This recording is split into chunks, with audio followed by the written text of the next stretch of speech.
we do it every time we fly. We empty our pockets and we pack our belongings into a bin and step into the body scanner. And while most of you make it to your gate with everything you brought, some of your fellow flyers are getting caught with items that aren't allowed onto a plane.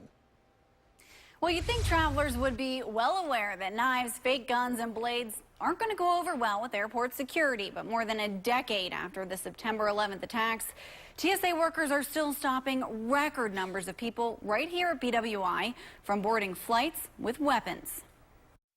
Oh, it's heavy, very heavy. It takes just a couple days to pack boxes like this to the brim.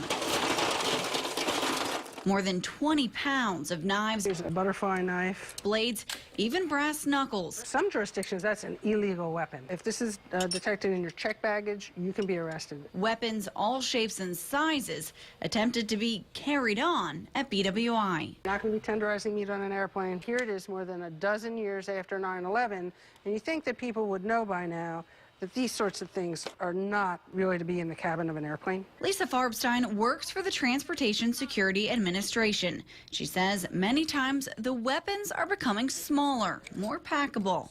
Case in point, the credit card knife.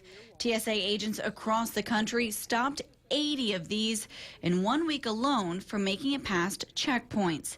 It's a blade wrapped inside what looks to be a credit card in your wallet, but opens up and folds out, revealing a 4-inch knife. That is a metal blade, a nice sturdy metal blade. And what happens is you unfold it and it becomes a handle for that blade. But it's not just the tiny gadgets that are brought to the checkpoints at BWI. On the opposite end of the spectrum, an array of large cooking knives, a 5-pound hook and chain, and to top it off, a 12-inch cleaver. Are you surprised to see something like this? No. You know what? And the reason is because we see thousands and thousands of people a day, and you can't make up the stuff that they'll bring to the checkpoint. They're items voluntarily surrendered, items that don't make it past security.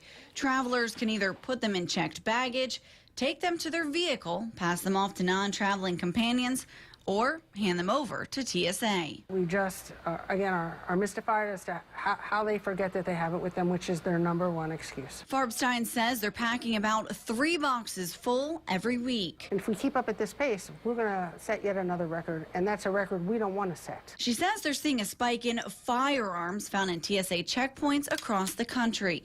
In a single day in June, agents found 18 guns at checkpoints nationwide. A record number. Already this year, they've seen more than 900 firearms at checkpoints across the country. In all of 2013, they saw a little more than 1,800. But with weapons spilling out at this pace, guns aren't their only worry. Let's just be perfectly frank. There's no reason you're going to need that on an airplane.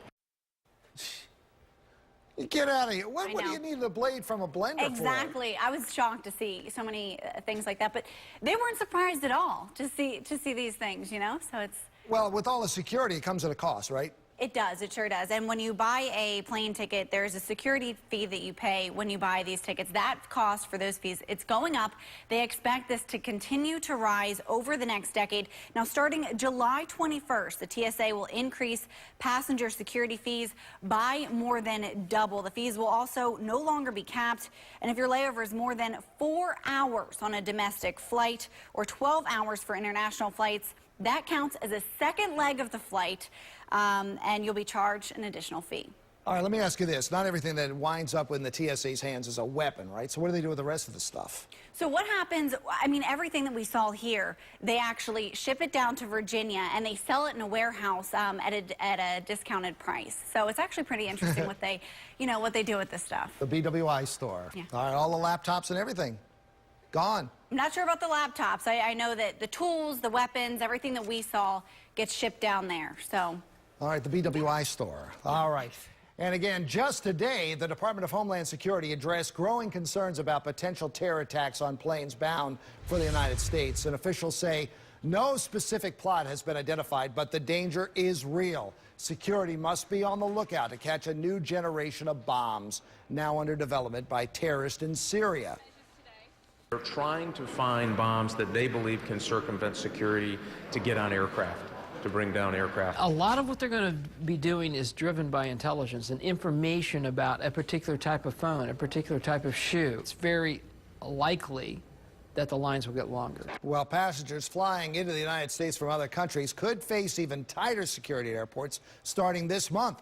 Among the proposed security measures, increased random searches, more intense scrutiny of electronics, expanded use of explosive detection machines, and a longer list of clothing that may have to be removed for screening. And the new measures are likely to be ordered in the next 2 weeks.